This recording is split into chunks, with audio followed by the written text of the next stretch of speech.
So welcome everyone to our third EQ series. This is one of our work's flagship event, which we host on a quarterly basis, where we will be discussing about the post-MCO business recovery. So this session will be an AMA session, so basically an Ask Me Anything session, and the discussion will be driven totally by you, which is the attendees in the room, right? So how do you actually use the Zoom platform? If you look at the bottom of the Zoom application, whether you're on a laptop or if you're on mobile, there's actually a Q&A function. So once you click that, there should be a pop-up screen which you will be able to key in your questions, and you will also be able to thumbs up the question. So what that does is basically upvote the question, so it pushes it to the top. So if you see any questions that you're interested in, or it's a similar question that you wanted to ask, do click the thumbs up button. And for the chat feature, we won't really be using the chat feature. Feel free to chat on the chat. However, I think at the end of the session, our team will be sharing some links and relevant information towards the end. Okay, so I guess before we begin, allow me to introduce myself. I'm Chung Kiat. You can call me CK short. I'm the VP of Growth for Work, where one of the areas I look into is community building. So what we do is we aim to provide a platform for businesses to network, collaborate, and prosper by working together. So that's one of the ultimate vision of our organization, to get everyone on basically a same mindset where we'll be able to help each other to basically grow together as a business. Yeah. So let me introduce our three esteemed panelists. I think first of all, let me introduce Arif. Arif is the Group CEO of Surf Technology, a vehicle technology platform that focuses on providing a one-stop vehicle ownership management experience, which is currently operating in Malaysia. So Surf has also recently been awarded the most creative startup during the Asian ROK Startup Expo Come Up 2019 in Korea. So I'll pass it to Arif to just say a few words. Hi, thank you CK, and thank you, hi everyone. So basically just like the introduction by CK, my name is Arif from Surf. Basically Surf just recently become a group of companies because our main product is actually the vehicle super app. So we are a mobility focused technology company, right? We built the super app to redefine the vehicle ownership experience. Recently, around end of last year, so we did one M&A of an R&D company that focused on building the focus in AI, but the main product is actually the autonomous or self-driving car technology, which have a partnership with some major auto companies in Malaysia and also in the world. So basically the reason is to leverage on some of the connections, and also to get all these OEM, because the car maker, right? So we need to really have a close partnership with them. So that's how we start from becoming a group, and then we did some investment and also opening up in other markets just recently during MCO actually. So that's a brief of introduction. Okay, thank you so much, Arif. So our next panelist, Saikit, he is the Chief Executive of Capti Ventures, a VC firm that invests in technology and innovation, which he helped set up in 2014. So up to date, Capti has invested in about 16 technology companies across Malaysia, Singapore, Indonesia, Philippines, and Vietnam. Among them are e-commerce marketplaces, fintech companies, and even agricultural tech. So over to you, Saikit. Right. I think thanks, CK, for the introduction. Thanks for having me. And I think see a lot of common friends here. You know, Adam, Azman, and so forth. Right. Good afternoon. And well, I think for us is well, you have already done a really wonderful job introducing Capti. Right. So I think what I wanted to add on is that on the side, I'm also a local director of Founder Institute, right? The objective of that is really to also help the ecosystem in Malaysia, right? To actually have a lot more new startups being built.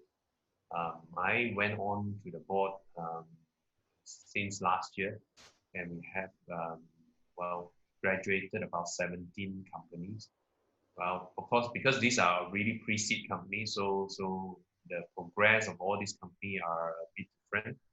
Um, I think I'm actually making this opportunity to also announce that we are also going virtual, just like what we're doing now, right? So from this year onwards, Founder Institute KL will actually handle the entire Malaysia, all applicants coming from everywhere, right? Hopefully we can get some guys also from the Sabah and Sarawak from community to join us as well. And on top of that, we are also handling the Myanmar and Brunei as well.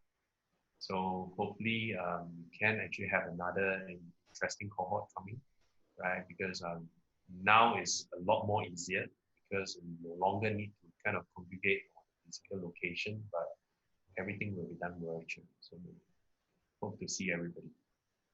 Yeah, definitely look forward to that as well.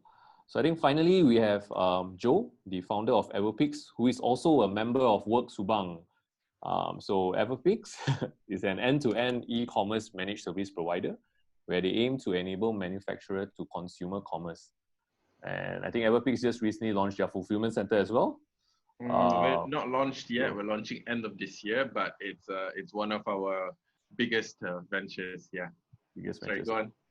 Yeah, Everpix is also the only Southeast Asia Amazon Service Partner Network member and only Malaysian eBay channel partner. Right. So over to you, Joe. Okay, thanks, CK. Again, very happy to be part of the Work family. We've gotten a significant amount of support from the community, especially the work community, where a lot of internal relationship building is always happening with the events that they conduct. And of course, our office is located in Work, where our team is working from there. So again, thanks, CK, for that. So we're Everpix.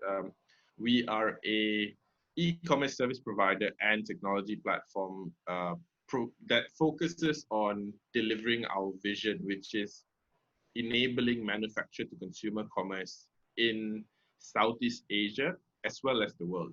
So what does that mean actually? We're trying to build pathways where brand owners and manufacturers can reach consumers anywhere in the world directly through e-commerce, either through marketplaces or through websites. And everything that we do focuses on enabling that particular vision, whether it's us managing brands, Amazon and eBay representation, whether it's us providing strategy to companies to see which are the markets that they should penetrate, whether it's our latest foray into the fulfillment side, which is fulfillment by Everpix, which is a duty-free warehouse located in an airport that enables brands from around the world to come into Southeast Asia. So our focus is very, very razor sharp on e-commerce in the global scene, where our 7 years of experience and, as you mentioned earlier, our partnerships with the biggest brands in e-commerce give us a leg up on providing that pathway to brand owners and manufacturers around the world. Because, you know, most of the time, they're really good at creating a wonderful product, right? But marketing it, getting it distributed and exploiting distribution channels to the max of their ability, usually it's not within their scope of operations. So that's where we really help. Okay, thank you so much, Joe. I guess considering that the topic is about COVID, so I guess as a start, we'll just probably take a question on COVID first. So I guess from this COVID situation and the MCO that actually hit us in Malaysia, similar to other countries which probably deployed a lockdown slightly later than us, maybe a week or two after Malaysia, I guess generally, how has it impacted your business, or how has it impacted the startups under your portfolio, right, Saikit? Maybe Arif would like to start first. All right. So basically, in terms of COVID, like we discussed earlier, right, before the session start. So for me, it is like I would say a blessing in disguise, lah, right? So it means there are bad impacts that happen, but there are also good impacts that happen. So for us, we are some sort in a ready position, right, for this kind of situations. So just I want to share about what happened to us, like close to the end of last year, right? So we did had a discussion between our management team, means all the co-founders, top management, right? So about some sort of preparations, right? What is going to happen in 2020, right? And what is the preparation that we need, right? So because people say about recession, economic problem, that what is going to happen in 2020, but no one knows that it's going to be COVID, right? So what we did back then, a little of preparations that we did. One is, of course, to have as much excess cash as possible, right? To reserve some cash. Right. So we did close a deal with some numbers of jobs, basically B2B jobs, customizations, and some R&D stuff, right? So it was a seven digits amount of jobs, right? Two jobs big, and then some few small jobs. So basically, to that helps us to be able to have some excess cash that we can survive without any revenue for at least 1 year, right? If we stay just like this, means without any salary cutting, without anything, means without layoff or anything. So that is one thing of our preparations. The another thing is about so the thing is the economic problem will impact the industries itself, in automotive industry per se, that where we are in, right? So pandemic, COVID-19, so whatever the situations that is going to be impacted, right? So basically, one of the major way to help the industry to revive back is through digitalizations.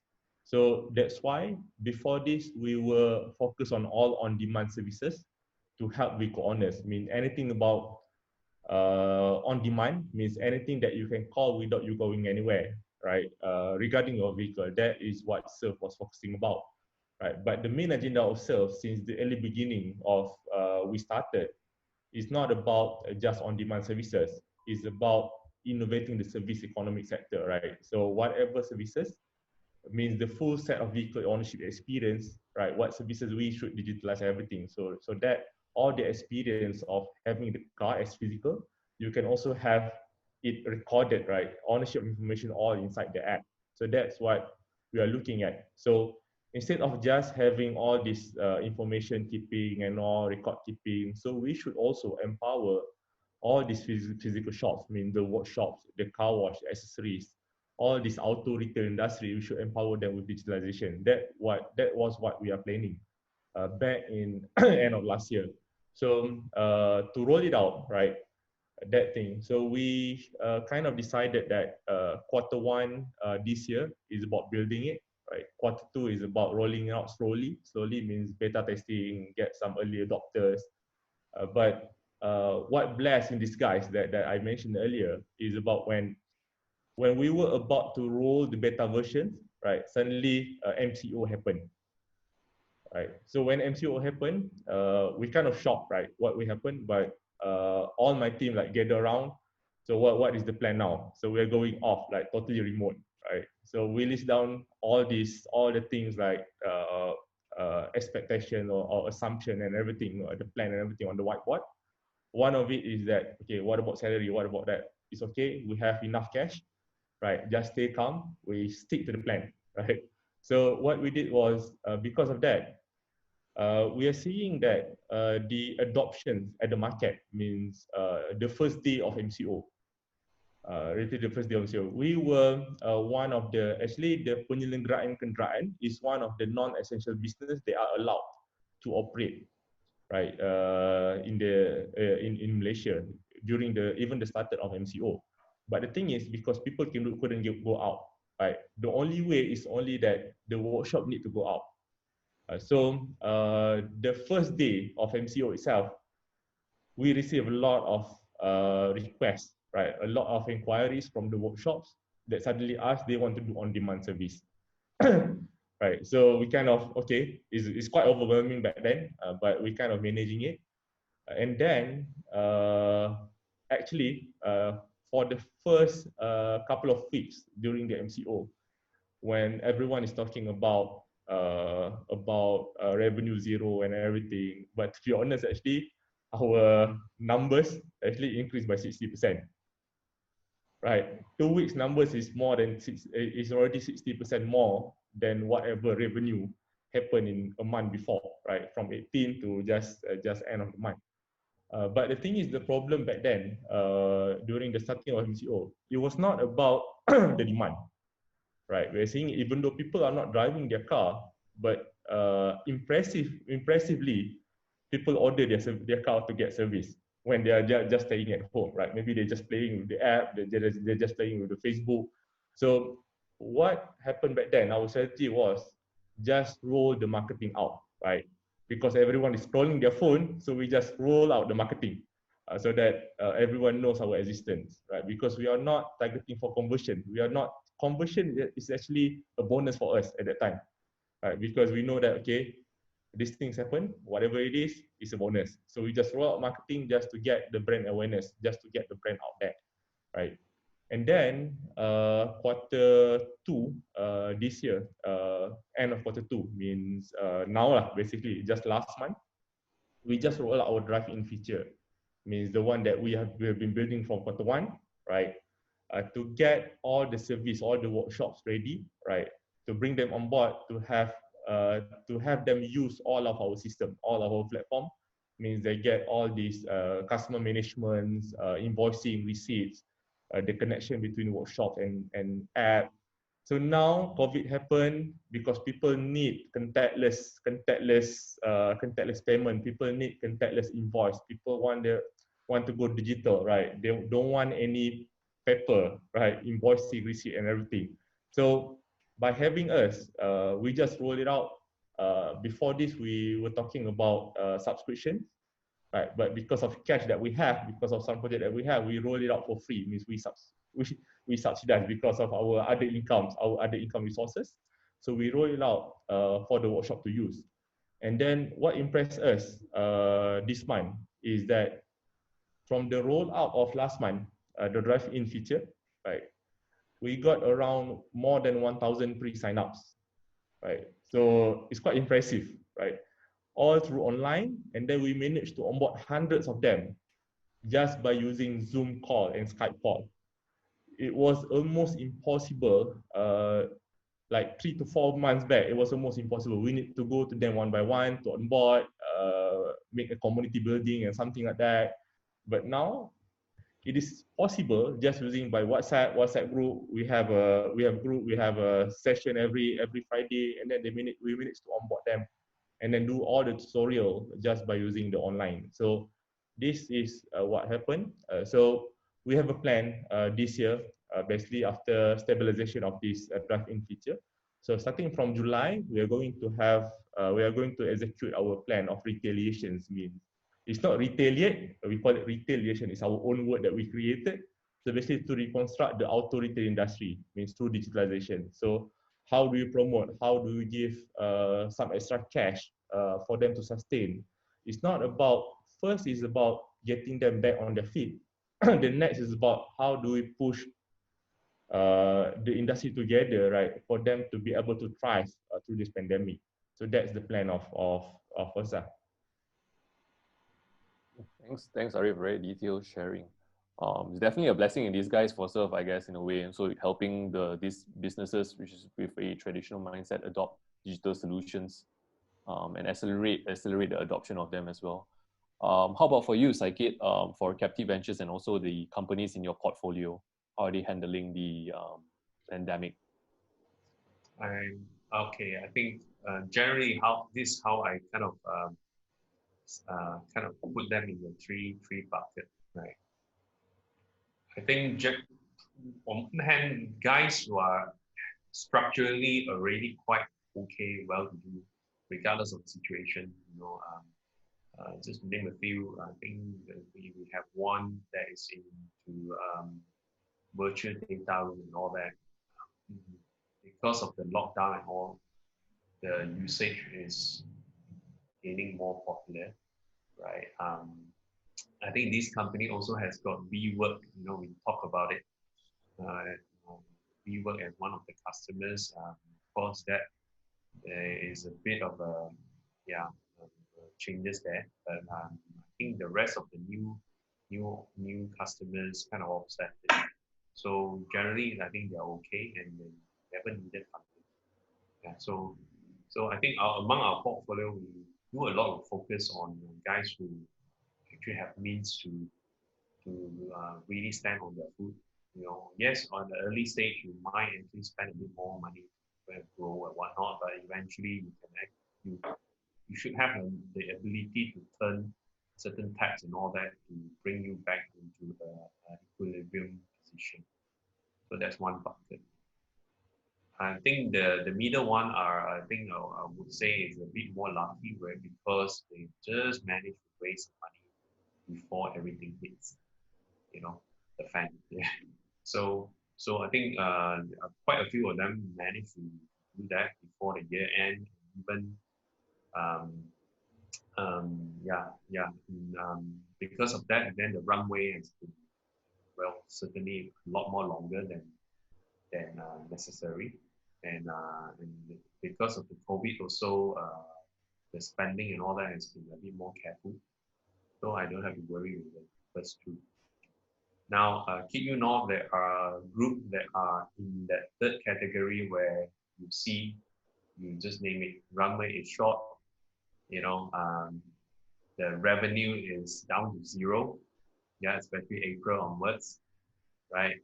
And those are the guys that we spend a lot more time thinking about, and even thinking about or talking to the founders to really explore what sort of options. Of course, the conversation will not be that pleasant in the sense, because everybody is a bit more tense, right? Founders certainly need to worry about the livelihood of themselves and the team and all that. While we investors, we also need to take care of the portfolio and all, right? To be very open. But I think the good thing is that we kind of happy to see that, at least a few of them actually came out quite okay. To my surprise, one managed to raise some money, right, in the midst of this. It's not like any conversation that happened before, but right in the middle of the MCO, there was some conversation and decision was made really fast, and there's new funding coming in while the revenue is almost zero during lockdown, right? I think credit goes all the way to the founders. Another one has got a similar story, but I think they kind of capture the situation and the demand simply because they are in a sector where they could actually do a bit of a minor pivot and then execute it really well and manage to launch a new product that are being sought after by the market because of the situation. Then it also lends them a new leaf of life where you can actually raise some money some more, with a new product, a major pivot, right? While the existing business is almost on a standstill basis. So moving forward is about, okay, well, at least the company can continue, right? And we will just have to see, okay, what the outlook and how the whole industry is going to change after all these things get a bit more settled. Yeah, and I think no one knows exactly what's going to happen, right? It's just making best use of the situation and improvise based on the resources and the team that you have, and I keep thinking about what's the demand, where's the need from the customers that they are facing and all that. So I think, yeah, those are the experience so far. Yeah, I think at the end of the day, the challenge always lies if the company is in a difficult situation, is how do you adapt, pivot, and even emerge from this pandemic at the end of the day, right?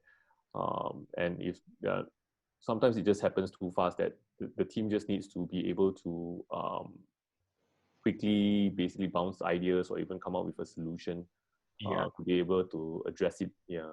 I think the idea is, lesson learned also. No one should just react to what you have seen immediately. Sometimes you just need a bit of time to step back a bit more and really do a bit of analysis of what sort of options you have, and then debate about it with data, with information that you have in hand instead of just going by your gut feel. More often than not is going to lead you to a different direction, which is wrong.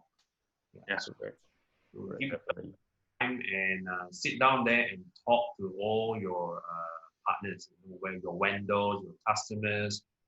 Then you get a good feel of where everybody is, because we don't live alone. It's a system, right? You buy from somebody and you sell to somebody, right? Whether it be a services, even your staff or your customers also doing the same thing.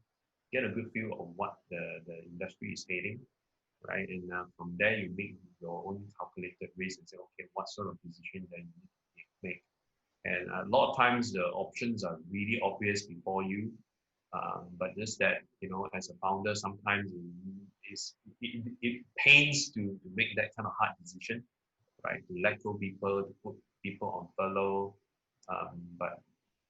but you don't have a lot of time to kind of like toying with the idea or whatnot. So once you get a good sense of what's going to happen and all that, and then I think that's where you need to make that hard decision and let go people and talk to the team in a very open and honest way.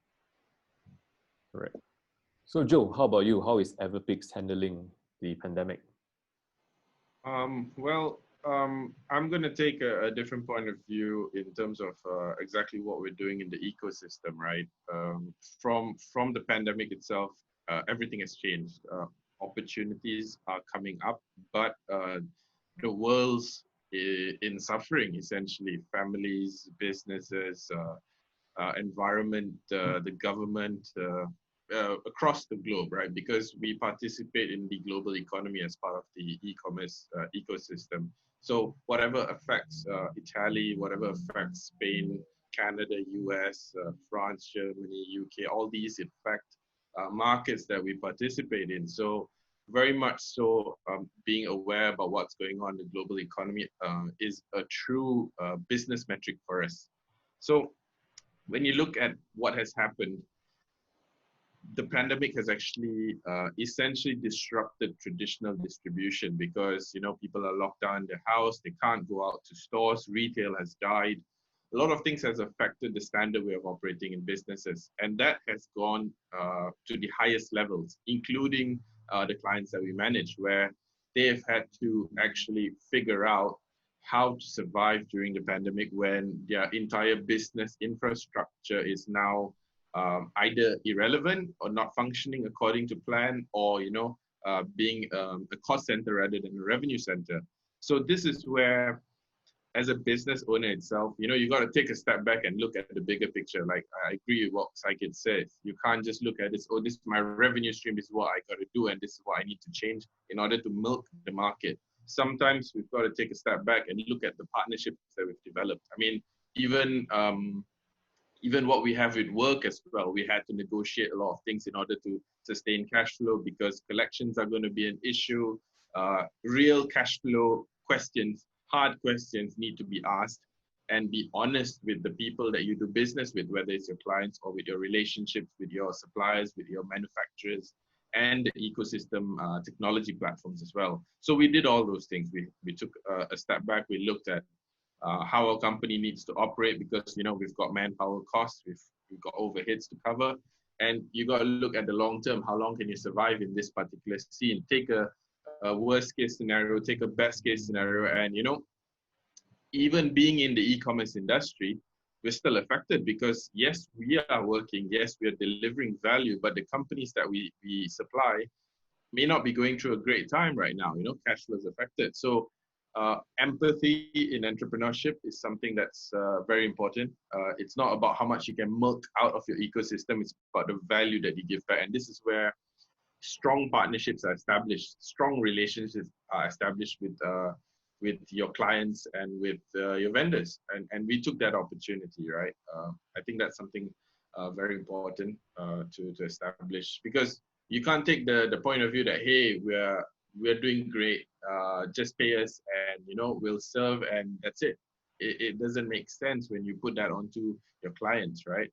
And besides this, you've also got to look at your fellow entrepreneurs in the other segments.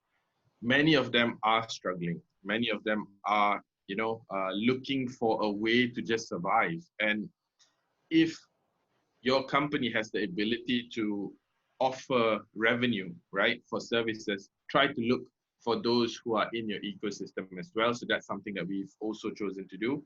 And as part of the Malaysian economy, we've hired, I think, 4 new people in this period across the company. All right. So getting the economy back and functioning is a core requirement of the businesses. If the economy doesn't run, there's nothing to work with.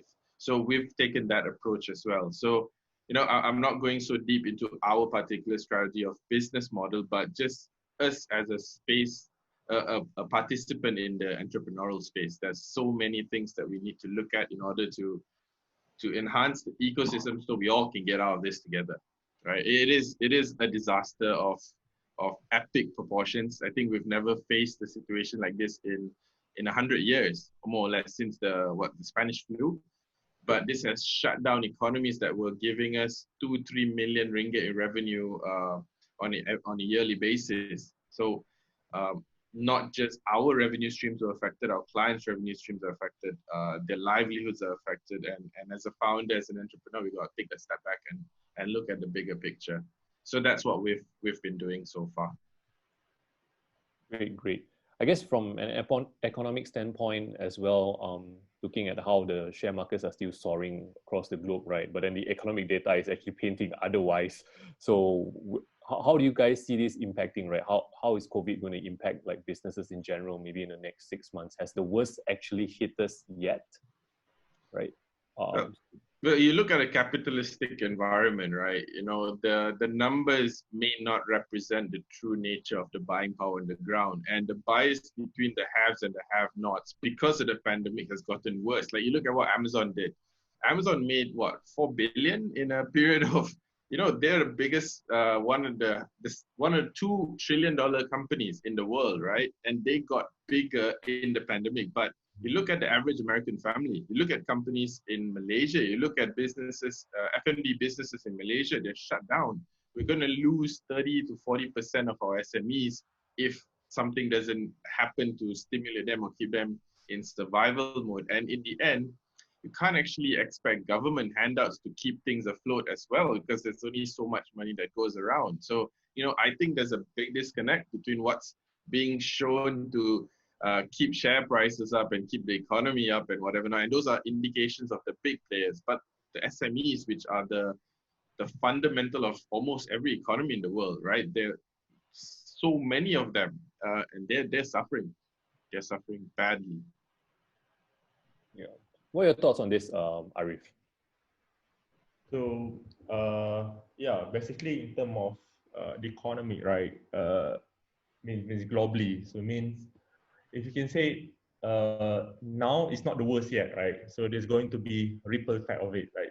After this, what will happen next? So even though some of the business might be doing great, right? If the circle around you, your environment, like people around you, there are businesses that are not doing well. So it will more or less indirectly will impact you as well.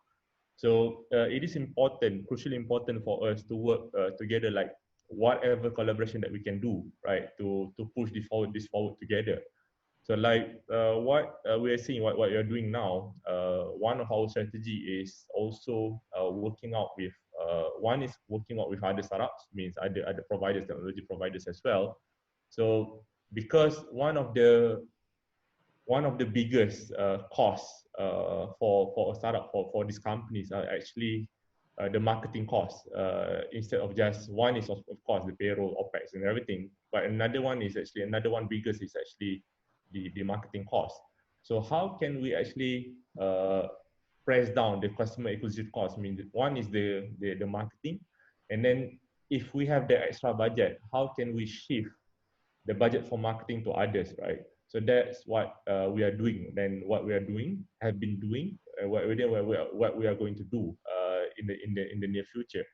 So one of our strategy, one of our effort that we are going to roll out very, very soon is actually providing financial aid to our merchants, right? So we have allocation from our partnership, from our own some excess cash, and then from our partnership, we are going to roll out. We call it as bantuan. We're going to call it as bantuan, bantuan belian bekalan lah, to help them with the supply, right? So from the parts, from the engine oil, one is we have some excess cash. Another one, because of us having this network of supply, right? So we have some payment mechanism that we can postpone our payment, we can pay late, we have consignment because of our volume is bigger, right? So what we are going to do is financial aid. Means one is by giving them an aid to buy all the stocks so that they can have, but it's not a so big ticket size lah, right? Because all these workshops merchants, we are looking at around 1,000 to 3,000 financial aid of each, up to 200 to 300 merchants. That this is what where we are rolling out. But not just us, we are going to partner up with some of these lending platform companies, right? Because they have a better, because they have been doing it better than they have been doing it, right? So it's not, doesn't make sense for us to make it on our own. So we just partner it up and then look at, for them, for us, it's a financial for our merchants, right? For them, is go-to-market partners. So that they can ride on our networks of merchants without them going to do any marketing. So this will reduce a lot of their costs, and then it's a win-win situation. So that's what we are doing. And then another one is because of the COVID-19, right? Like I said earlier about how all these merchants come, right? Adoption rates become faster, right? It become easier. So we don't really have to go to the workshops, to the merchant one by one to onboard them. So basically, we managed to lower down our expected CAC from around $30, right? $30 means a few hundred, means around 100 ringgit to go to the workshops, right? We managed to press down it's close to zero, near to zero. So from that reduction, right? From that reduce of the customer acquisition cost, merchant acquisition cost. So we're going to shift that budget, right, to make some sort of rewards to the active merchants. See, the more active the merchants are, there's going to be rewards, like merchants of the month, merchants of the quarter, merchant of the year, merchant of the week, something like that. So that instead of doing it, investing heavily in just marketing like normal ads, so we're going to play it differently. It's about retaliation, like I shared earlier. So, and then because of pandemic as well, yeah, there's some bad impact, but there's also an opportunity that we try as an entrepreneur, we should really identify what are the opportunities that we can actually leverage on. So we have some interested parties, right, from all these big corporations, providers, like suppliers, right, that can come to us, that voice out to us how can they collaborate, how can they ride on our networks, right? So these are the opportunity that we see as an opportunity, right? So before this, it is hard to actually to reach out one by one, to reach out to the big guys, right, to really partner up. But now it become the impossible become possible. So this is how we are looking at it. But as what I'm seeing, right, globally, yes, it is very impactful.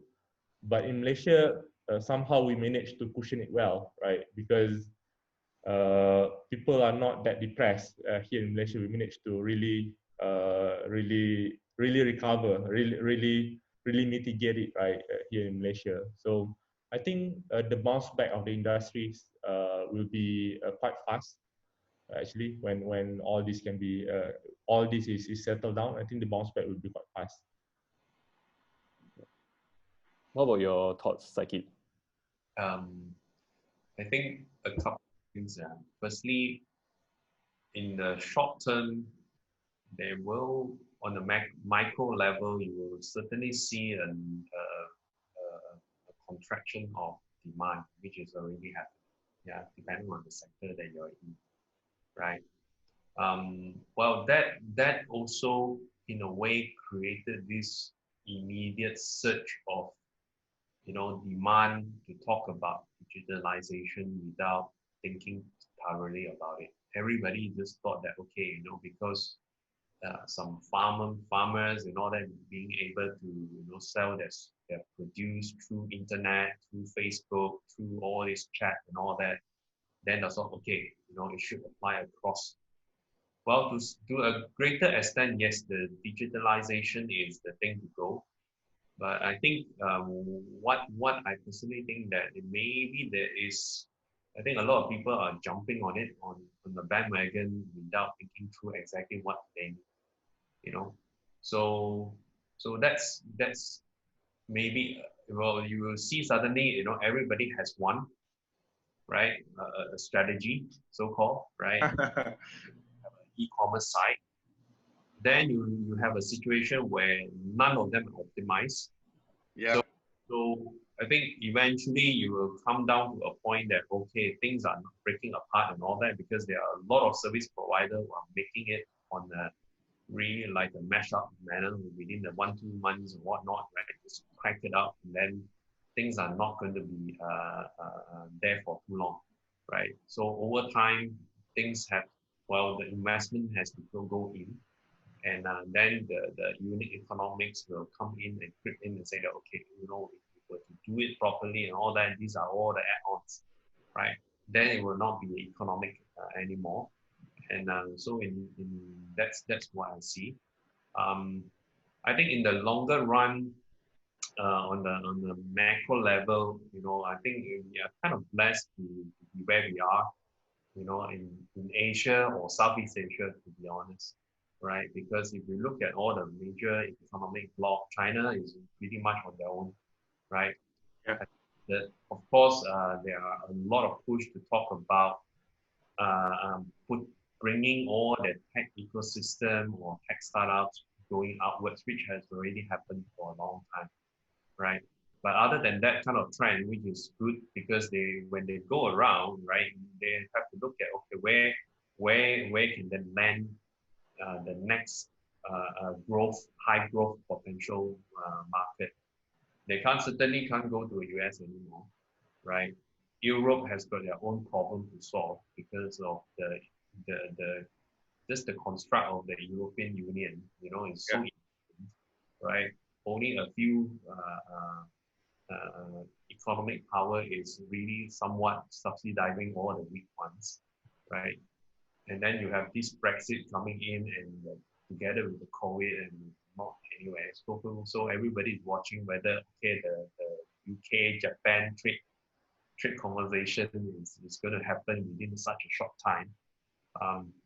So Europe, US all have got their own little problem, right? So if you look at it, I think I've been hearing a lot of interest from that part of the world where you have abundance of capital still, because of, they're still in the regime of, all these low interest and all that. So a lot of capital is looking for a potential growth market.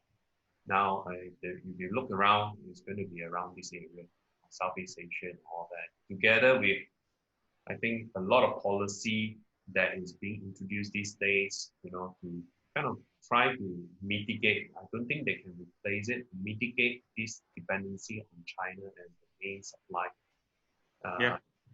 So of course, I think I read it in the news. Of course, we talk about Japan having this.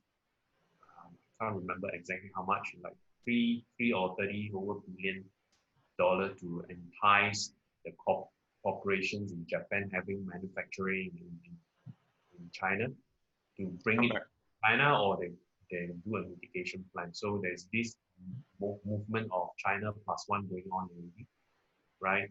And I'm already hearing from lawyers in Singapore and whatnot, representing Japanese buyers to look around for manufacturing facilities, because they want to kind of have another source of supply, to couple. So I think that's kind of healthy, right? What doesn't really help is really the demand side of things globally, because Yeah. Yeah. Well, it is certainly going to have a really long-term impact, right? We are not talking about 1 year or potentially even 2 years. You know, some more pessimistic economists are talking about maybe 3-4 years kind of period before it can rebound. Just looking at the oil prices now, you know, it is nowhere near where it is, and if that continues, then you know there's going to be a well. Some people are celebrating, you know. Short sellers are celebrating. Yeah. But at the same time, if you look at even, let's say, Malaysia, you know, our budget is pretty highly dependent on Yeah. oil, right? So there is yeah, I think it's going to be a bit challenging. This is where I think we have to look at how we could really play a more innovative role in finding new demand, new opportunity in the market, so that we can stay away from some of the traditional frame of mind, you know, doing things, you know. In Malaysia as a country, I think there are quite a lot of opportunity for us to tap into. You know, I think the agriculture has not been like innovating and changing or improving for the longest time, you know, ever since we teach, you know, all the commodity like oil, cocoa, and all that in the past in exchange for oil palm, and then after that it stopped really, you know, no more new massive industry being built. So I think there's some movement there in the country, but I think we have to really reconsider, you know, what's essential for us also as a country, because the moment that the supply chain is going to be disrupted one more time, right? I don't think we have that sort of inventory in the country to to also, you know, handle this as well. Because at one point in time, remember, we are even talking about, oh, the rice is going to be running low and all that. Well, true enough, we are still importing a lot of rice from elsewhere. So it's just, I think long-term wise, there will be a bit of a structural changes to how the economy works, right? The globalization story and all that no longer that is, because every country is now looking inward and very protective about themselves, right? Yeah, just talk about PPE, right?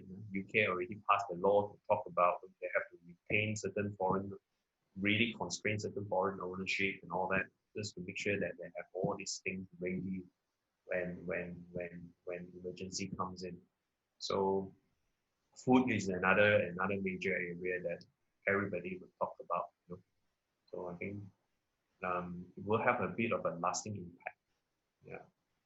Yeah. I agree with Saikit for that, for some of the points, but some points I disagree also.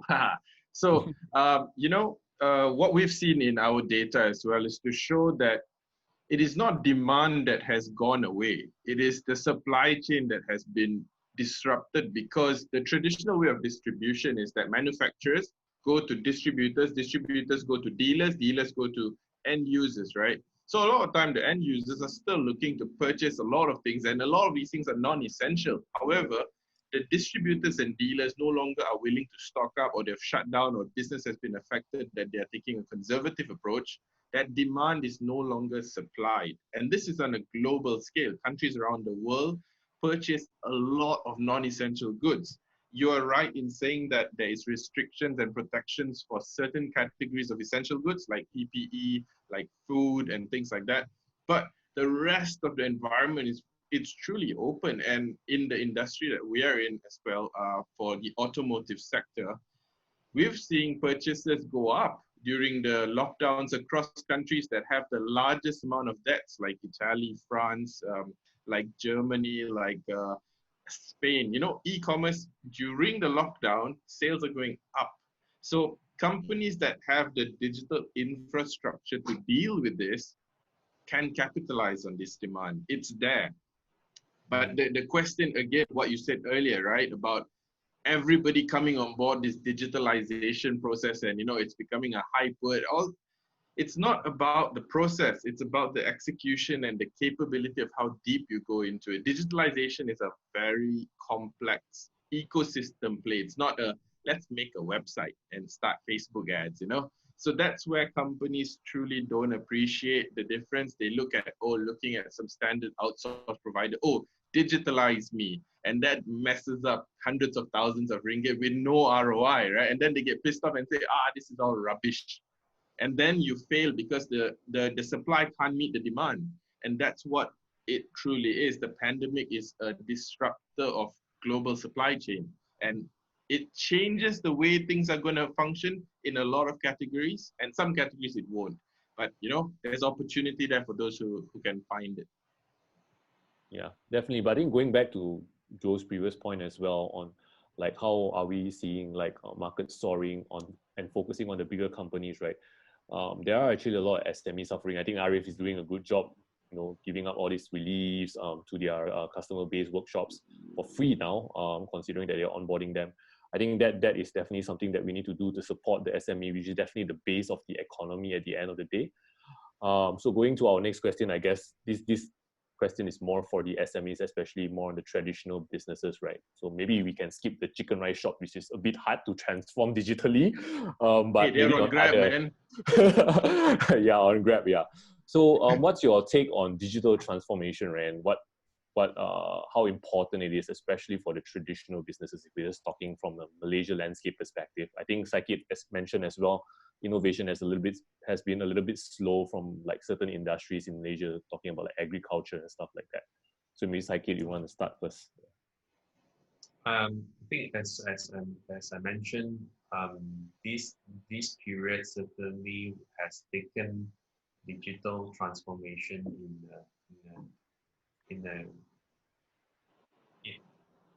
in a way that, you know, no one has actually thought how important it is, right? So all the way from even hawker food, you know, they realize that how food delivery and ordering can help them during the period, you know.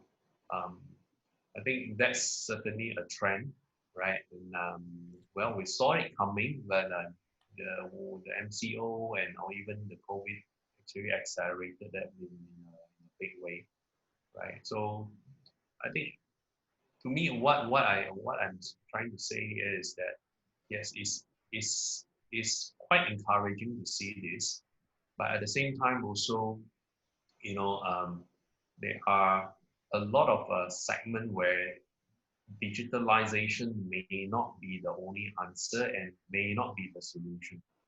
Yeah. Now, if you're talking about, let's say, even education, for instance, yeah. Well, where we live, you know, in the urban areas and all that, internet connectivity is okay, and most of the kids may have access to even mobile phone or computer or a laptop, but there are a good chunk of people in the country has no access to that kind of broadband, number one, and let alone, you know, whether do they have the means to get access to uh, um, laptop, you know. So then in that case, then what happened? You know, so I guess going all the way to full digitalization, 100% digital, it may not be the best solution for this education. Just case in point, there may be a need to kind of look into a bit of a hybrid and say, okay, how do you make this kind of a facility or opportunity to be a lot more accessible and affordable. You know, what I've seen personally is in China some years back, there's one opportunity that came our way. I saw that, hey, you know, yes, everybody was jumping on the digitalization bandwagon, but how about guys who have no access to it?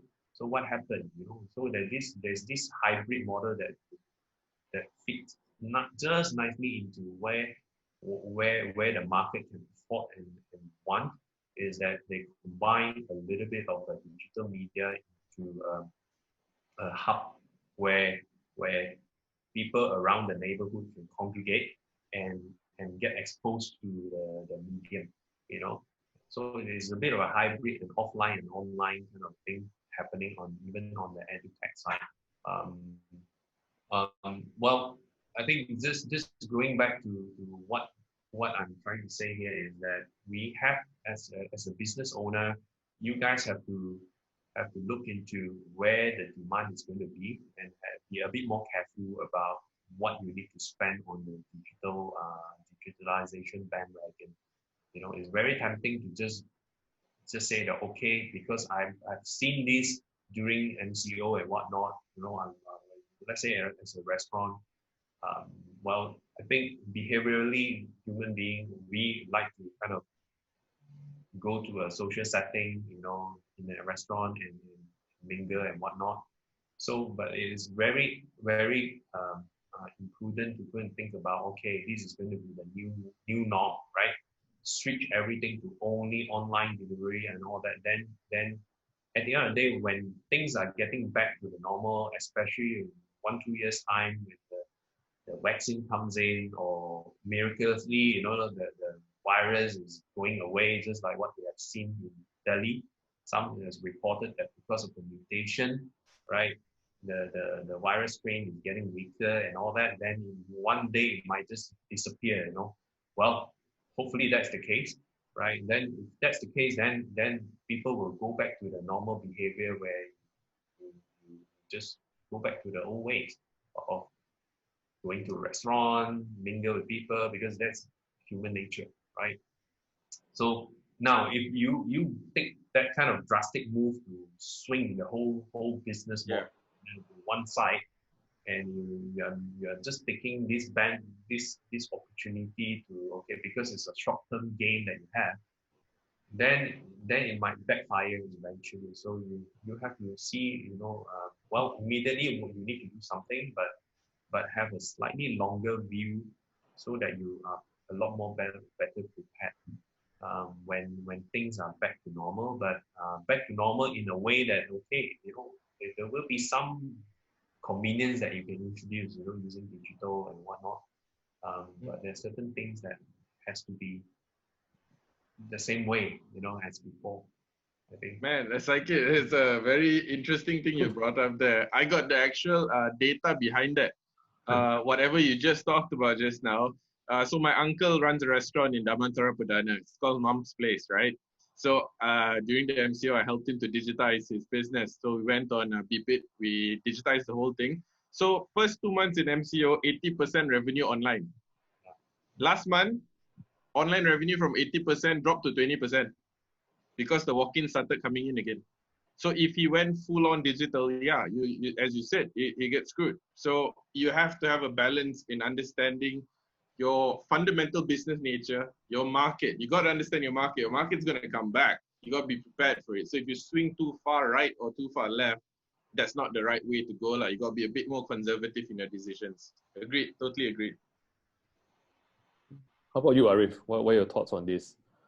So yeah, basically like Joe, right? Joe has his uncle. I have my own conventional business actually. So I have a gym in my hometown. So we just opened back last 3 days. Last 3 days actually. Last few days lah. And then it bounced back quite fast. Means just few days of revenue is already 1 month of revenue before MCO. So basically people come back quite fast. It is just about, but digital transformation is still also important, but it's not just about getting everything can be ordered online. I think digital is more than that. So let's say from the point that you are accessible, right? You are accessible through online, but even though you have a shop, but at least you can have visibility there in the online market. And then the next thing is like we're doing in our platform, right? So what we're seeing that one thing that happened in all these merchants, these workshops, right? It is very hard for them to get funded because they are not bankable, right? Why they're not bankable is because of some of the data points that all these accounting are not properly structured. Some of the records, cash is not in the bank, and all that happened, right? But through using our platform, so we have that data points being captured in our platform. So how many footfalls, how many visits, how many transactions from all these invoicing system and everything. So that's how we manage. We are going to roll out this financial relief from the touch point that we have in our platform. So one of the feedback that we heard from the workshops that this in Malay lah, basically, oh baguslah ada benda ni, so tak payahlah kita record balik, you all boleh ada ni. Then basically all these accounting are all ready, right? So just from using our platform. So what we're seeing that from using our platform, they manage to drop any kind of subscription that they are subscribing now, which they are not using it. So it is automatically captured. Then we catch the data point from there, then financial relief can go from there. So even though it's not that 100% of the industry can be recovered just by digitalization, but still digitalization is one of the crucial point to us to push this forward, right? So that is one of the things that we're seeing. Not about 100% digital, not about fully automation. Like at Surf, even before this, right? Before when we just started, right? We envisioned everything to be fully automated. But from our first version, right? It didn't work, right? Our first version of app didn't work at all. So we iterate, pivot a bit, and then we go to the automation or digitalization part by part, right? To look at any bottleneck, one is the bigger concept, and then the next thing is looking at the little problems that we can try to make it digital a bit. So that's how we are approaching, right? Whatever it is, let's say, yeah, of course, if we have a tech background or maybe a tech team, right, their ambition is always get full automation. But for me, right, what we learned before, so we learn from our mistake before. So we go for digital a bit, right? So look at really what are the problems, can it be solved, then ship a bit. If there's a tech up, then we upgrade it. So that's what we are approaching. So it's not about fully digital. So try to find one problem that can be solved. It's about the problem you can solve through digital or not through digital. Some of it you may not need any digitalization. Some of it maybe just by a simple tweak of the way you market it, just by simple tweak of the way you operating it, also can be solved as well already. So that's how I'm seeing it. It's not about getting fully 100% is I think it is far, right? It's not going to be in the near future, but try to do whatever we can, right? In our current capabilities, right? Current resources. So I think for my take is that lah. Yeah, definitely. I definitely agree with like all three of you, right? I guess a thorough assessment needs to be done based on the nature of the business. For me, I feel technology is just a complement at the end of the day, and how you truly make full use of it to efficientize your business or make it more, basically more profitable, cost saving or whatever not. But it's not necessarily that everything can be digitalized at the end of the day. Sometimes you try to digitalize something that's so complex, I guess you end up spending more cost rather than reaping the benefits. It might not even work, right? Yeah, it might not even work, right? Trying something that is totally ridiculous. Yeah. I see a very interesting question here as well, from an anonymous attendee. So basically, what changes in regulation related to business can we expect post MCO, and what can we do to prepare for that now? Wow.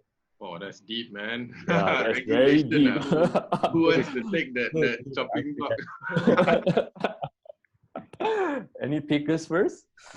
Okay, I'll go with some things that you can expect. I guess from a government standpoint, because I run a senior Berhad, right? So there's audit cycles, there's financial cycles, EPF payments, SOXO payments. So there's a bit of lax there that I think we should be appreciative of the government to understand what the businesses are going through. So when you do your submission for tax, you've got some delays there. So these regulations are coming into play. I think they are working on reducing the criteria for funding, and that's a time-consuming, very, very bureaucratic process to enable banks to fund companies who have gone through the MCO. So certain things that they've already done, for instance, they have not taken into consideration the January to March period for your secrets and CTOS reports in your company. So that helps, so you don't look so bad, because every company is affected anyway, right? They've done the moratorium, which is a great thing, but it's a crutch that we need to prepare to get off. If you depend on the moratorium to survive, come October, you're going to be very unhappy lah. All your bills are going to hit you straight at the same time. This is a topic very close to my heart, because I wrote a letter to the Prime Minister regarding the SRF funding process that was not reaching the SMEs. And in fact, till today, all 9 banks that we applied for, the application could not be processed before the funding ran out. So that's a complete failure of the funding purpose, in fact, right? So that's something that they need to look at, to what happened and how this was done. And there's a lot of restrictive criteria that SMEs won't be able to comply with. So hopefully with the Penjana program launched by the government, things change in terms of the compliance requirements, the documentation, the bureaucracy, and the ease of access to funding, because that's what really directly is going to guarantee jobs, going to guarantee fundamental operations of the SMEs and prevent all of them from just shutting down and going bankrupt, right? So ease of credit, things like that. So that's what I foresee will happen in the near future. We've already launched the first segment of Penjana, which is giving companies incentives to hire people, right? 800 ringgit subsidy for your salaries for about 6 months, I believe. And that's a huge thing. If you think about it, you know, how much money is involved for companies that have 200, 300 people in their operations, right? So these are all beneficial plans that the government is rolling out. It's related to the regulatory frameworks that they operate in. And because of the pandemic, things have to be lax. You can't run it like the boom, you know, like the bull run or whatever not. It's not going to function that way. If you evaluate companies on their documentation right now, a lot of companies will look like they're going to collapse. And as a country, I don't think we can afford that. So, you know, I hope that the change is done faster. That's my take. Arif, how about you? What do you think about that? So I think in terms of regulation, there will be some sort of adoption by the government, right? And then we can see some of the short-term recovery plan. There will be medium after this, I believe, and then there will be a long-term plan. And then, but talking about regulation, one is about the businesses that Joe addressed earlier. But I just want to highlight about some sort of regulation of automation, right? That the government just announced recently, the NTIS, National Technology Innovation Sandbox, which is very close to us, because as I shared earlier, we have a R&D company that focus on self-driving car, self-driving vehicle, and then after 2 years of doing the R&D, so we kind of have some sort of early commercialization plan for it. So by not implementing it at the on the road, right, it's going to be on agriculture, right, because we have some investors and corporate companies deal with us to deploy on the agriculture. But because of NTRS, we are seeing that on the road technology, to use that technology on the road will be able to do like sooner than it is supposed to, right? So I think this COVID-19 also some sort of accelerating this kind of technology. And then because we have the R&D company, autonomous and all that, so some of the some even some of the governments, right, agencies, some of these bodies, right, come to us to look at implementation of some of our technologies that we have in R&D. So I think in terms of that, the take-up rate of technology, digitalization, regulation of it will be faster, right, through this somehow this initiative. Yeah, I definitely think the government is doing a good job, like having all these kind of reliefs and also relaxing regulation to actually accelerate a lot of technology advancement here in Malaysia, right? I guess Saiki will be able to give us a much more broader insight as well, considering that he has companies in different countries as well. So what's your take on that, Saiki? I think the fundamental question is, when is it going to end, right? So we are putting this MCO because we want to contain the spread of the virus.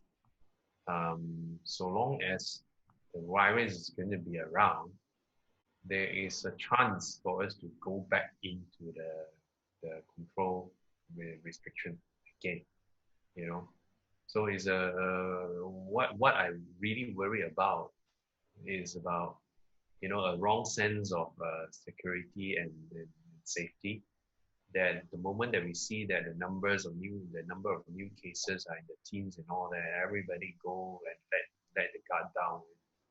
If you want to kind of I have friends who visited some malls and all that. You go in there, right? It's like business as usual, right? People walking around without masks and all that. So yeah, it's like, I don't know when is that going to end. I have no idea. So the question of post MCO, so is like an open-ended question with no definite timeline. Yeah? Now, what regulation do we need? Seriously, I think the regulation is there is just to provide a bit of a cushion for people who are affected, in terms of whatever means that they can only defer certain outlay of let's say taxes, delay here and there, but fundamentally, the whole country will not function if there is no income. Yeah. So well, in the longer run, we are just hoping that the economy will come back and find a new footing. And inevitably, you will see a lot of existing businesses going away because it's just how it is, right?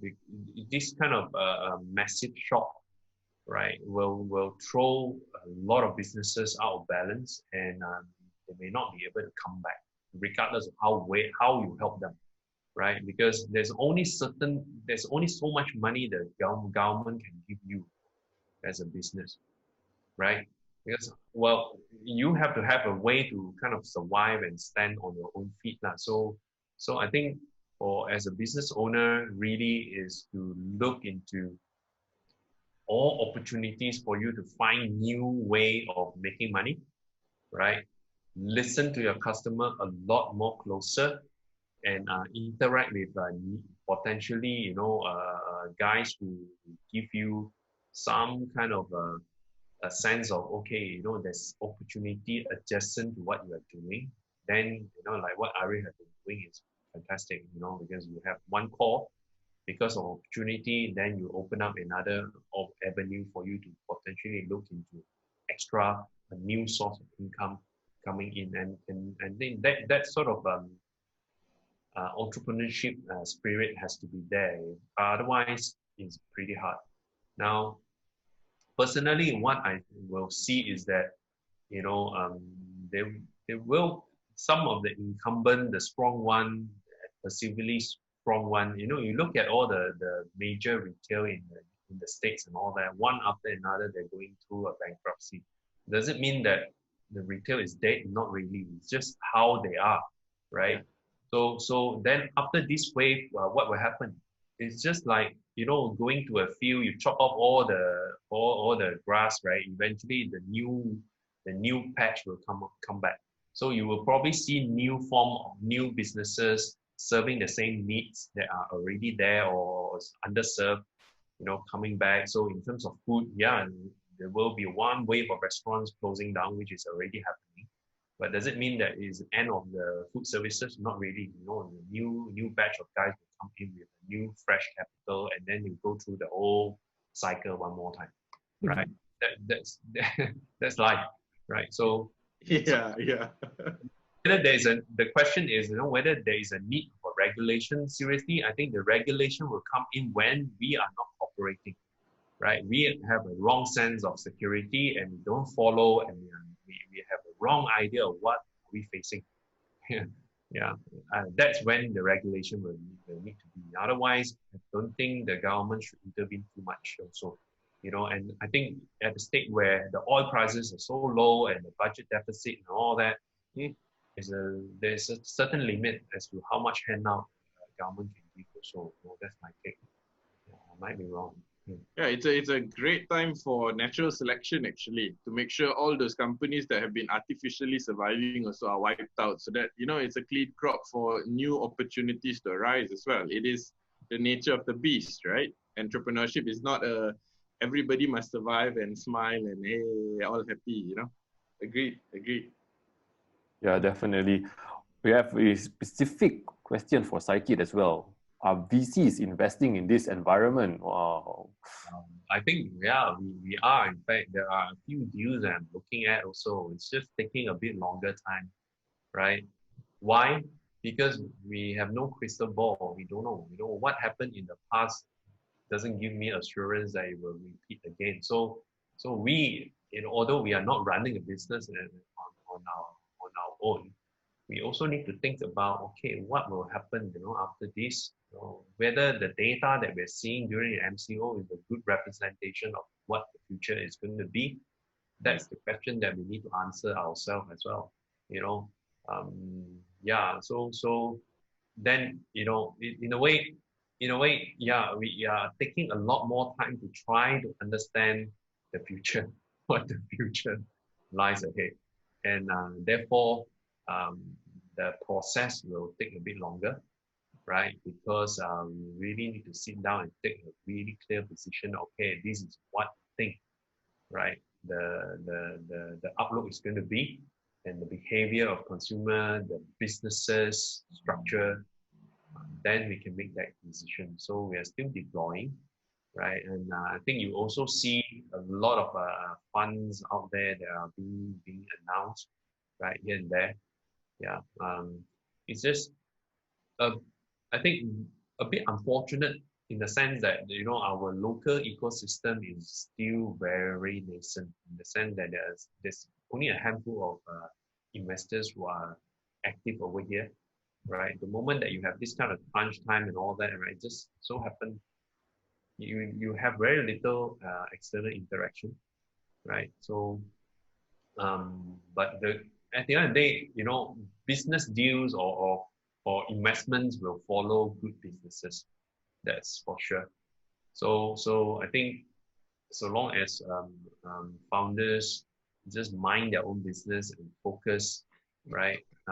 Well, people will chase after you, with the money, take my money, will sell their money to you. So for sure.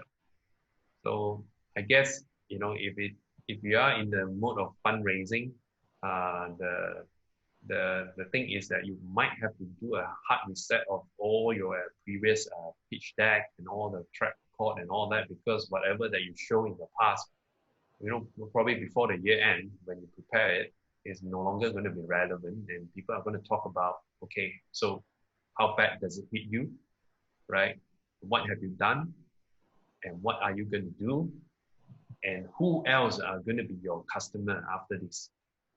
Those are the questions that we will ask a lot. Yeah. Definitely. For sharing, Saikin. I think there's a lot of insights, especially for those people that are actually looking for funding right now. Okay, I guess this question probably holds very dearly to Joe. What's the future hold for SME and startup in Malaysia? Would there be uptick growth for startup and SME? Okay, the future for SMEs. I mean, I don't prescribe to knowing everything, and again, I'm in a particular niche that is well favored by the pandemic. So again, we are not hurting as much as a lot of SMEs out there. We're not going through some of the pains that a lot of founders are going through right now. But I do empathize. I do appreciate it, because a lot of my friends are going through these kind of situations. It really boils down to the kind of entrepreneur you are, right? if you've started your business following a fad, or if you started your business following a trend and you're a me too, right? Something looks great that is in the US market or in the global markets, they've apparently succeeded. And a lot of times we copy what's there and apply it to our economy and our locality. But you must understand that the Malaysian ecosystem is a unique place by itself. And number two, we don't really have a mass population, right? We're 30 million compared to 300 million in the US and 200 million in Indonesia, whatever not. We don't have that mass size. So certain businesses are going to die. They can't actually reach critical mass. And if they've reached any mass at all, it could be artificial, right? So you've got to really look at yourself again and take this opportunity to decide whether it's time to cut losses and pivot into something that has definite traction and a definite market need in our country. So the trends that we see for SMEs are ultra localization. Regardless of how big you are, some companies, even though they're massive, they can't function in a different locality that operates on different rules. So you must appreciate and respect the localization aspect of it, right? So those companies who are able to serve a specific need in the market, they understand their niche, they have implemented relationships, they have implemented a track record, or they have a reputation in the market, business is there. This downtime will come and they will recover because they serve a specific need. They have addressed the gap in the market. Those who are finding that gap in the market to address, this is going to be a very tough time because, everything, as Saikid said, is not the same. You don't know if your past metrics can be actually used in your current metrics and in your future metrics in the first place. You may be measuring the wrong thing.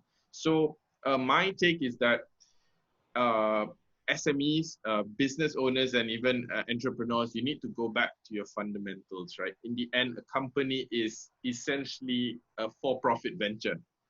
If it's a for-profit venture, you must create revenue and create value and target to create profit for your shareholders. So as long as you follow that line of thought and you know what you're doing to serve the market with something that people are willing to pay for, you're practically safe because all you need to do is to weather the storm, and most of the time it will normalize. It will normalize. As what Saikid also mentioned earlier, it's not to say that everything's going digital. Nobody's going. We're humans, right? We operated a certain way for the past 100 years. The pandemic is going to change some things, but it's not going to change everything.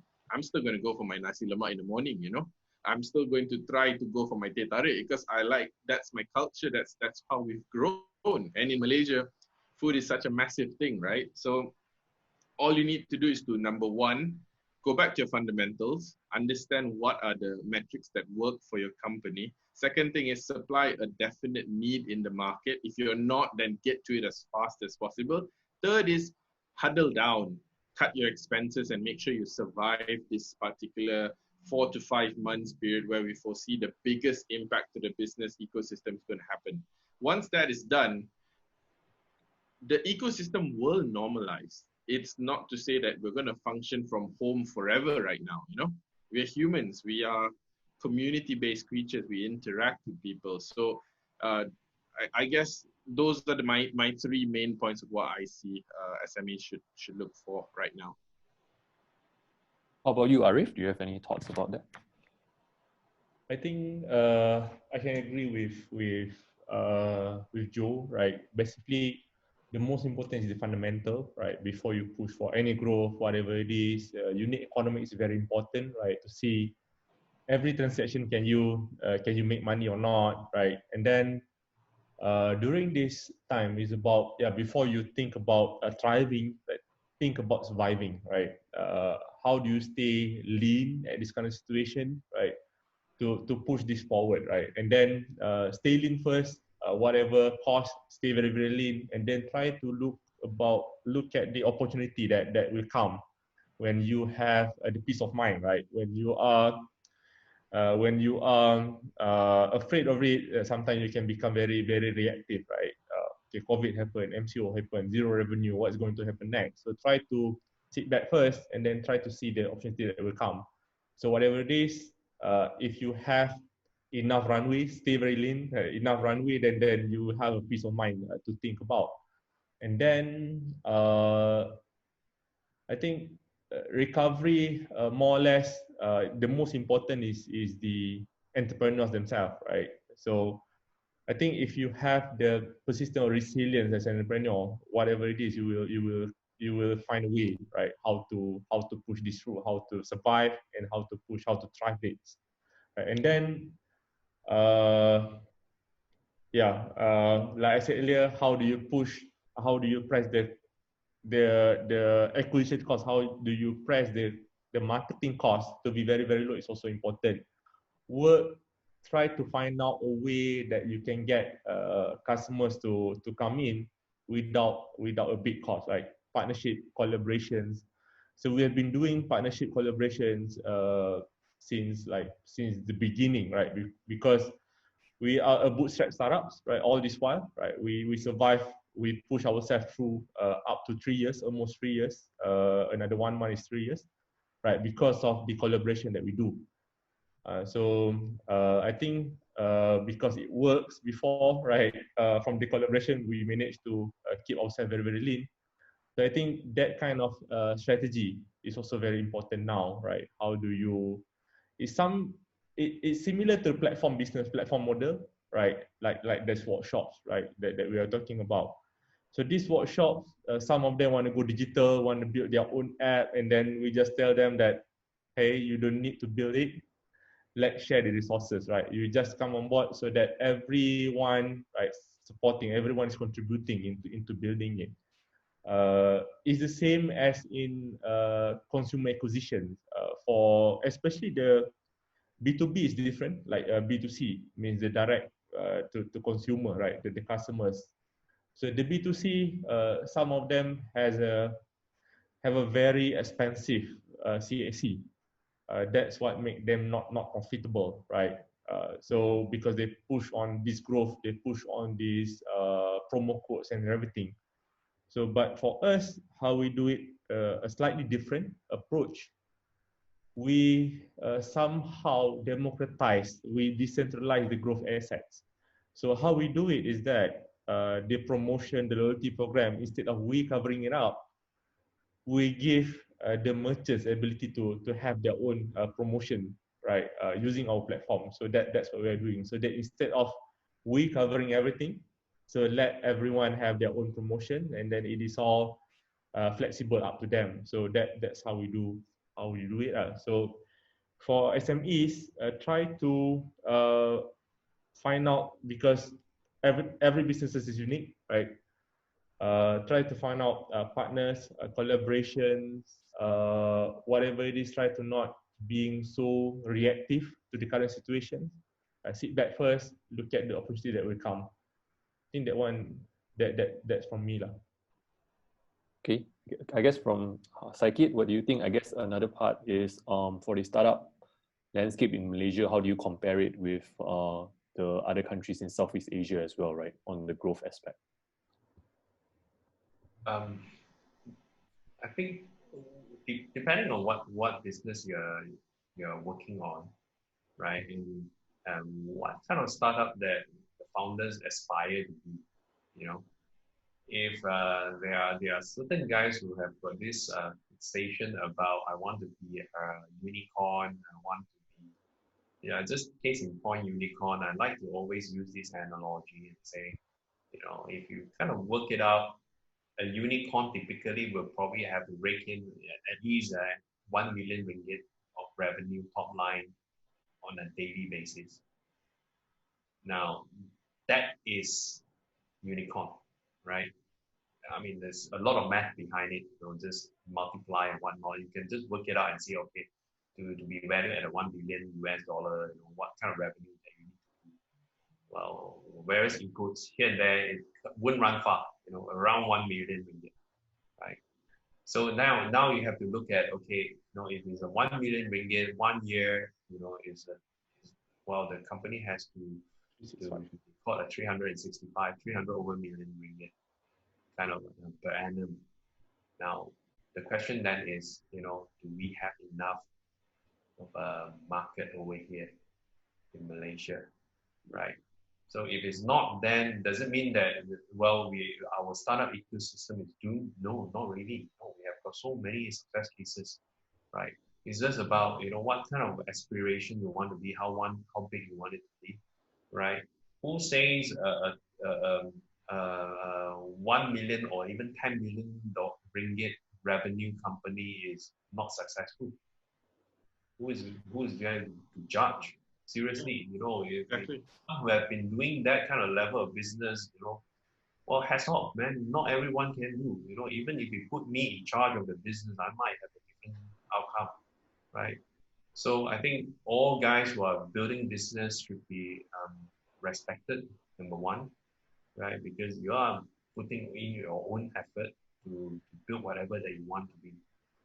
Now, so then to answer the question of startup ecosystem is all that, and then all those questions is really about how big we want to be. Let's say if we want to go really slightly beyond what the Malaysian market can afford, right? Then seriously we need to think about and be very aware of what's happening surrounding us. Yeah, we talk about very often that I come across, especially early stage companies, when they pitch and all that, we ask, okay, how big are you going to be? That question is very standard, almost like 101 checkbox, right? The question is, oh, we are going to go regional. So what regional? Where? Indonesia, because it's a natural choice, right? 200, 300 million population. Yeah, go there. Yes, but okay, how? Then really is like the conversation gone into the deep freeze already. Indonesia's a scary market, man. But it doesn't matter, even if you say, okay, go Singapore, the question is, okay, how? Have you put it, right? Who else is in the space, right, that you're working on, right? Who is your competitor, or do you have a competitor? How are you going to enter the market? Actually, you're just checking for a plan, right? Do they have a plan and did they do due diligence, right? It's about, okay, if you're not ready, then don't bullshit lah. Just say that, okay, exactly. No, this is what I am. I want probably the number one business in the segment that I'm in. So okay, but what's right? So I think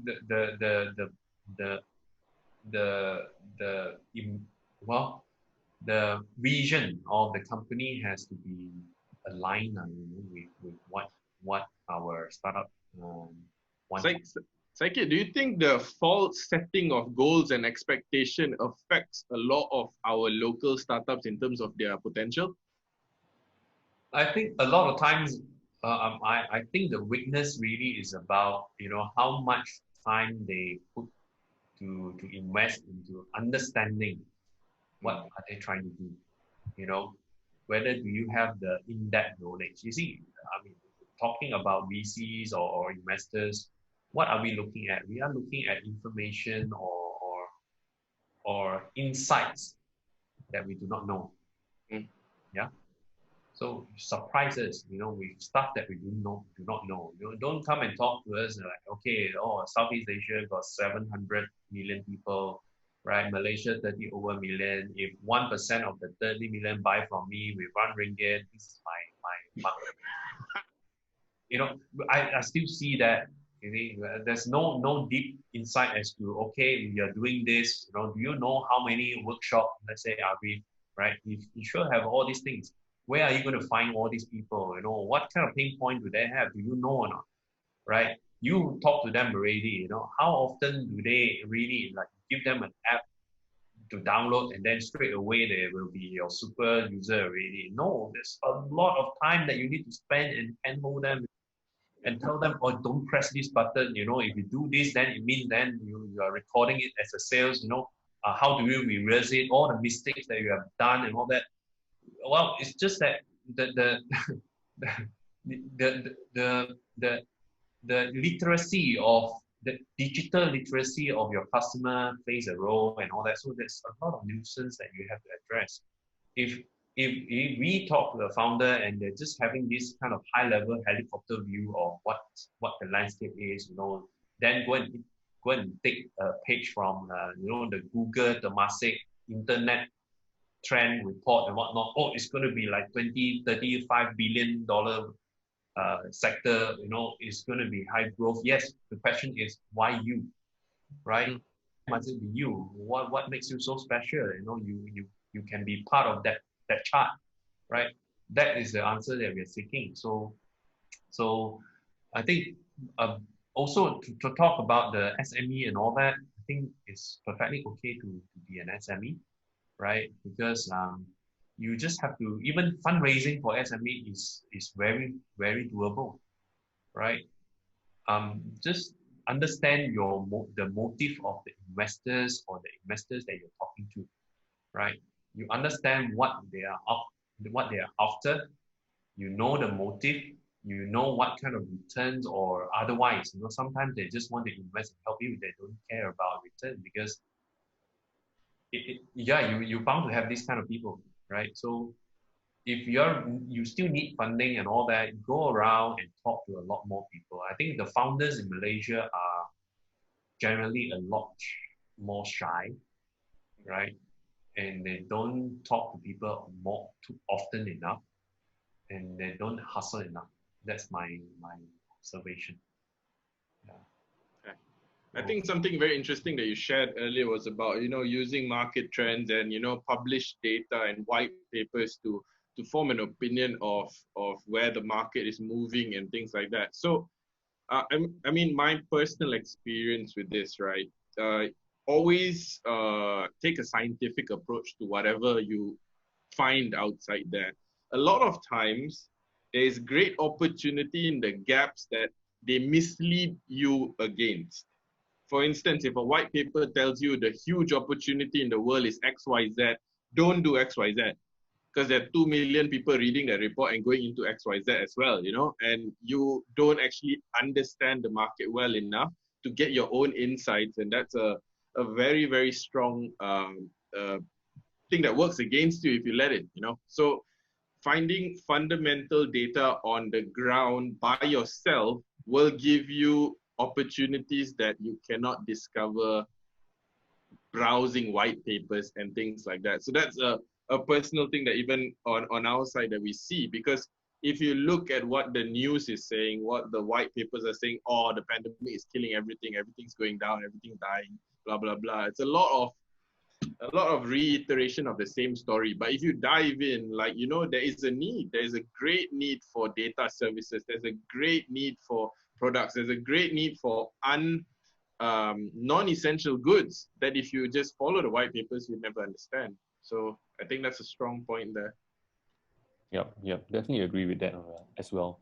Okay, for the interest of time, I think we'll just take one last question. This is a very work question from how I see it. So I guess just a short answer, a one-liner from all of you. How do you think the business community can come together to help one another? Maybe to start with Arif.